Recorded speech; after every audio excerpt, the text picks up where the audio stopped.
नमस्कार बंधुगण एमती सबुदिन राशिफल देखापी आपण मैंने आमर ये चैनल को सब्सक्राइब कर दिंतु कारण आपण मैंने निज ग्रह एवं नक्षत्र विषय सदा सर्वदा अपडेट रही पारे। नमस्कार बंधुगण मुझे वैष्णव सुधाकर चलतु यही 2024 मसीहा मे मसरे कर्कट राशि व्यक्ति विशेषकर यही मासटी किपरि भाव अतिबाहित हो से विषय आम आलोचना करनेबा। कर्कट राशि होती राशि चक्र चतुर्थ राशि। यही राशि अधिपति महाग्रह होती चंद्र महाग्रह। यही मे मासरे कर्कट राशि सकाशे रवि महाग्रह द्वादश भ्रमण करुछन्ति। सी आपण को निश्चित भाव में शुभ फल प्रदान करती। फल आपण घर परिवार निश्चित भाव में खुशी लहरी खेल। जदि आपण घर कौन प्रकार किसी असुविधा पूर्व लगी रही से निश्चित भाव में समाधान हो। घर संपर्क में आपंकर निश्चित भाव में दृढ़ता आसो। आपंकर जदि संपर्क में कौन प्रकार किसी त्रुटि लगी रही से सुधार आसो। बापा पुओ भाई भौणी मध्य संपर्क दृढ़ हो। जदि आपण घर कौन प्रकार किसी करज पूर्व लगी रही से आपंकर निश्चित भाव में सुधार आसो। किछि परिमाणर करज आपंकर निश्चित भाव में सुझीज। जदि आपण से करज भार में चिंताग्रस्त हो रही से आपंकर निश्चित भाव में सुधार आसो। यही समय शत्रु मैंने जिते चेष्टा कले आपंकर कौन प्रकार किसी विघ्न घटई पारे ना। शत्रु मैंने यही समय चुप हो रहा बाध्य हे। छोट छोट कम आपन को प्रशंसा मिल केउ आड़ू ना केउ आड़ू निश्चित भाव में शुभ खबर मिल। नूतन द्रव्य मान आपन को प्राप्ति हो। आपण घर परिवार निश्चित भाव में आनंद उल्लासर लहरी यही मसरे खेल। आपण घर परिवार आनंद उल्लास सदा सर्वदा लगी रही। चलते आम स्वास्थ्य क्षेत्र पर नजर पकाइबा। षष्ठाधिपति नवमाधिपति बृहस्पति महाग्रह वर्तमान द्वादश भ्रमण करते। द्वादश बृहस्पति भ्रमण करते सी आपन को अशुभ फल प्रदान करती। यही मसरे आपन स्वास्थ्य क्षेत्र में किसी परिमाण असुविधा देखा दे पारे।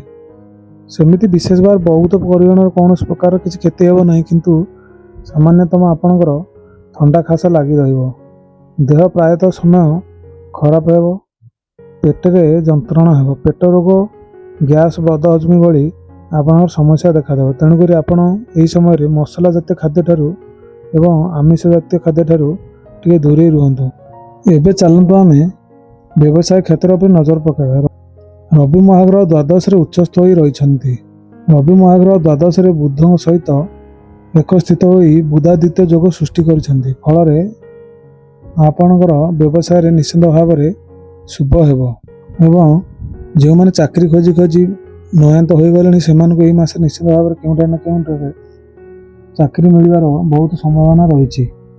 व्यवसाय क्षेत्र में आपणकर निश्चित भाव में लाभवान हेबे किंतु आपणकर मन चाह फल आपको मिल पार ना। जदि आप समय कौन प्रकार नूतन व्यवसाय आरंभ करने को चाहते निश्चित भाव में करें। जदि विदेश में कौन प्रकार आप नूतन व्यवसाय आरंभ करने को चाहते निश्चित भाव में करें। जदि आपंकर पूर्वर व्यवसाय कौन प्रकार लॉस लगी रही आपंकर से निश्चित भाव में सुधार आसो। जदि आपंकर कौन प्रकार व्यवसाय ठप हो पड़ रही से सुधार आसो। यही समय आपंकर ग्राहक मानकर भिड़ निश्चित भाव में वृद्धि घटव एवं व्यवसायी मैंने निश्चित भाव में यह मासरे लाभवान हेबे। एवं चलते आम शिक्षा क्षेत्र पर नजर पकाइबा एवं विवाह क्षेत्र पर नजर पकाइबा। पंचमाधिपति मंगल महाग्रह नवम गोचर कर शनि युक्त होती। फल आपणकर शनि सप्ताह भोग होणुक पाठपढ़ार आपणकर असुविधा हो। आपणकर आदौ पाठपढ़ार मन लगे ना। जदि आपण कौन जगह किसी एडमिशन करने को चाहते ये मसरे न करवाटा भल। जदि आपण को आग समय अच्छी एडमिशन करने आप अपेक्षा कर जातु। जदि यही मसटी शेष अच्छी प्रभु नाम नहीं निश्चित भाव में एडमिशन करूँ कारण पाठपढ़ार समय चलीगले आउ मिले ना। कर्म क्षेत्र में आपणकर शनि महाग्रह बाधा सृष्टि करेंगे। आपणकर यही समय जेहेतु शनि दशा चली आपंकर भाग्य आपको साथ देव ना। प्रेम क्षेत्र में आप असुविधार सम्मुखीन हेबे। प्रेमी जुगल मध्य मन मतांतर होबार बहुत संभावना रही। ଯଦି ଆପଣ ଏହି ମାସରେ କୌଣସି ପ୍ରକାର ସନ୍ତାନ ସନ୍ତତି କରିବାକୁ ଚାହୁଁଛନ୍ତି ତାହେଲେ ଆଦୌ କରନ୍ତୁ ନାହିଁ। ଯେଉଁମାନଙ୍କର ବିବାହ ଖୋଜି ଖୋଜି ଆଦୌ ସେମାନଙ୍କର ପ୍ରସ୍ତାବ ଜୁଟୁନାହିଁ ସେମାନଙ୍କର ମଧ୍ୟ ଏହି ମାସରେ ପ୍ରାୟତଃ ସେହିପରି ଅବସ୍ଥା ଲାଗି ରହିବ। ଏବଂ ଯେଉଁମାନଙ୍କର ପୂର୍ବରୁ ବିବାହ ସ୍ଥିର ହୋଇଯାଇଛି ସେମାନେ ଟିକେ କେୟାରଫୁଲ୍ ହେଇ ବାହାଘର କାର୍ଯ୍ୟକୁ ସମାପନ କରିବେ, ନଚେତ୍ କୌଣସି ପ୍ରକାରର ଅସୁବିଧା ଦେଖାଦେଇପାରେ। ଅଷ୍ଟମରେ ରାହୁ ମହାଗ୍ରହ ଆପଣଙ୍କର ଭ୍ରମଣ କରୁଛନ୍ତି, ଫଳରେ ଆପଣଙ୍କର ଦୁର୍ଘଟଣାର ବହୁତ ସମ୍ଭାବନା ରହିଛି। ତେଣୁକରି ଆପଣ ଏହି ସମୟରେ ଦୂରଯାତ୍ରା କରିବାରୁ ବଞ୍ଚିତ ରୁହନ୍ତୁ, କାରଣ କର୍କଟ ରାଶି ସକାଶେ ରାହୁ ହେଉଛନ୍ତି ମାରକ ଗ୍ରହ। ଯଦି ଆପଣଙ୍କର କୋର୍ଟ କଚେରୀ କାମ ଲାଗି ରହିଛି ତାହେଲେ ଆପଣଙ୍କୁ ସେଥିରେ ଅସୁବିଧା ହୋଇପାରେ। ଏବେ ଚାଲନ୍ତୁ ଆମେ ପ୍ରତିକାର ବିଷୟରେ ଜାଣିବା। ପ୍ରତିକାର ରୂପରେ ଆପଣ ଏହି ମାସରେ ମୋତି ରତ୍ନ ଧାରଣ କରିପାରିବେ।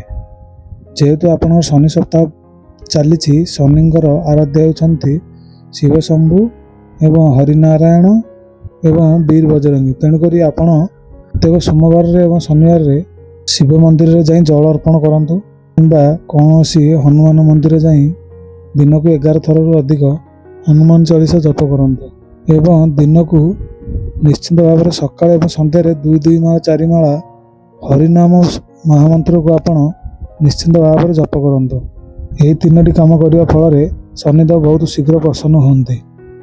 ଏହା ଥିଲା କର୍କଟ ରାଶି ବ୍ୟକ୍ତିବିଶେଷଙ୍କର ଏହି ମେ ମାସରେ ରାଶିଫଳ। ଯଦି ଏହିପରି ରାଶିଫଳ ଆପଣ ଶୁଣିବାକୁ ଚାହୁଁଛନ୍ତି ତାହେଲେ ଆମର ଏହି ଚ୍ୟାନେଲଟିକୁ ସବସ୍କ୍ରାଇବ୍ କରିଦିଅନ୍ତୁ। ଏତିକି କହି ମୁଁ ବିଦାୟ ନେଉଛି। ନମସ୍କାର ବନ୍ଧୁଗଣ।